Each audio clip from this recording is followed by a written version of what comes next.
من تمرض سيد جاسم الطولجاوي الله يطول عمره، الله يحميه ويحمي كل خدمة الحسين. هذا السيد الحسيني النظيف، نسأل الله أن يشملنا بدعائه ويكتبنا ويا من خدام الحسين. سيد جاسم انه تمرض وسوى العملية عند سعد الوتري، وعملية كانت خطرة جدا ترى، بس وقفوا له أهل البيت، لأن خادم صحيح مو مثلنا، يعني هذا خادم من نعومة أظفاره وهي الحسين. وسيد جاسم يمشي بالشارع يقعد بالبيت، ترى أنا طاب له هواي البيت، ترى بس اسمه ينعى على حسين، صدقني ينعى حتى بفراشه، من يتمدد آخر شيء يغفى ينعى. أنا نقلت له الأمانة، أنا نقلت له مسؤول عليها أمام الله. قال له واحد اجى الإمام الحسين لأحد المؤمنين، قال له سيد جاسم راح يطيب، سيد جاسم ما بيشي، بس سيد جاسم قلوا له أول ما يصعد منبر بعد المرض خلي يسمعني هالأبيات اللي تقول شفته سمعته يون وتقربت لي، تقول سمعته يون وتقربت لي، سمعته يون وتقربت لي، ولقيت الولمت والسديد،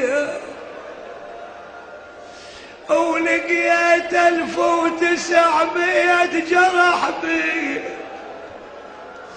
ما هو جرح واحد وداوي، أشدن يا جرح يا جرح خله، أشدن يا جرح يا جرح خليه، يقل كل جرح بعضا يعوفي،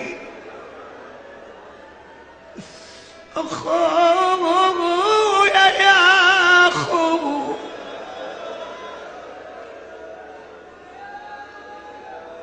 يا أخويا كل جرح بعضا يعوفي، بس جرحي بقلبي عينك.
التوزيع والبث الشبكي الخادم حيدر هاجر.